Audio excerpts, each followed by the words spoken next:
খাবারটা দেখতে যতটা লোভনীয়, স্বাদেও কিন্তু ঠিক ততটাই অতুলনীয়। চলুন দেখে নিই আজ কোন রেসিপি নিয়ে আপনাদের সামনে হাজির হয়েছি।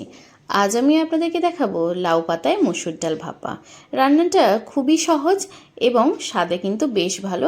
আমি এখানে মসুর ডাল নিয়ে নিচ্ছি।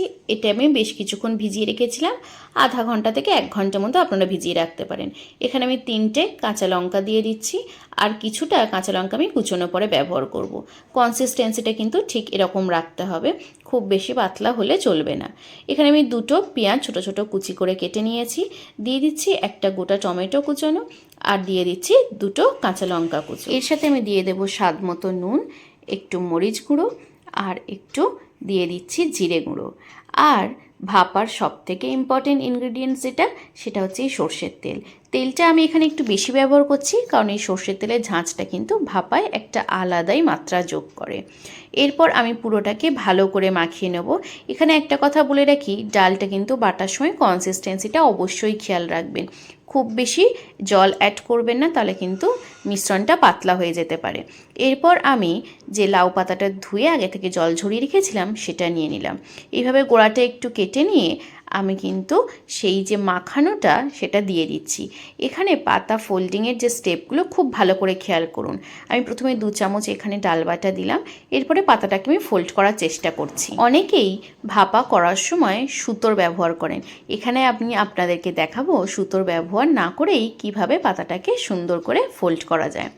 দেখা গেল পাতাটাকে আমি ফোল্ড করতে পারলাম না, সেটা খুলে বেরিয়ে আসছে। এরপর আমি 1 চামচ এখানে ডাল বাটাটাকে তুলে নিলাম। এরপর পুরোটাকে আমি চামচ দিয়ে একটু স্প্রেড করে নিয়ে আবারও পাতাটাকে ফোল্ড করছি। তারপরেও যখন ফোল্ড করার চেষ্টা করছি সেটা কিন্তু হচ্ছে না। এরপর আমি যে পাতাটা ফোল্ড করব তার প্রত্যেকটা স্টেপে আমি একটু করে ডাল বাটা দিয়ে দিচ্ছি, ঠিক যেমন কাগজ মোড়ার সময় আমরা কোনো আঠা ব্যবহার করি। এইভাবে প্রত্যেকটা স্টেপে আমি একটু একটু করে ডাল বাটা দিয়ে দিয়ে পাতাগুলোকে একটু করে চেপে দিচ্ছি এবং পুরোটা কিন্তু আমার জুড়ে যাচ্ছে। এইভাবে করলে কিন্তু আপনাকে আর কোনো রকম ভাপা বানানোর সময় সুতোর ব্যবহার করতে হবে না। এইভাবে আমি বেশ কয়েকটা পাতা মুড়ে নিয়েছি। এরপর কড়াতে তেল গরম হলে ভালো করে আমি তেলটা গরম করে নিয়েছি। যখন দেখবেন তেল গরম হয়ে এসছে তখনই আমি একটা একটা করে পাতাগুলোকে দিয়ে দেব। যে দিকটা আপনার ফোল্ড করা রয়েছে সেই দিকটা তেলের ওপর করে দেবেন, ঠিক যেভাবে আমি এখানে করে দিয়েছি। আর ফ্লেমটাকে কিন্তু লো টু মিডিয়াম রাখবেন। এরপরে কোনো একটা কিছু দিয়ে কভার করে দেবেন। হাই ফ্লেমে থাকলে এখানে কিন্তু বাইরে থেকে পাতাটা লাল হয়ে যাবে আর ভিতরে কুকড হবে না, ডালটা কাঁচা থেকে যেতে পারে। এরপর কভারটা খুলে আমি খুব হালকাভাবে এবং সাবধানে পাতাগুলোকে একবার করে উল্টে দেব।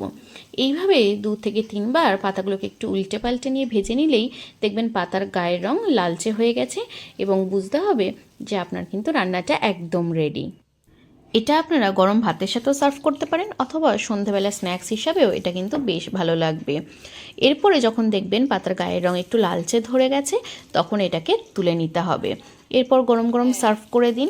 আর এখানে আমি দেখিয়ে দেবো কিভাবে এটা ভিতর থেকে সুন্দরভাবে কুকড হয়েছে।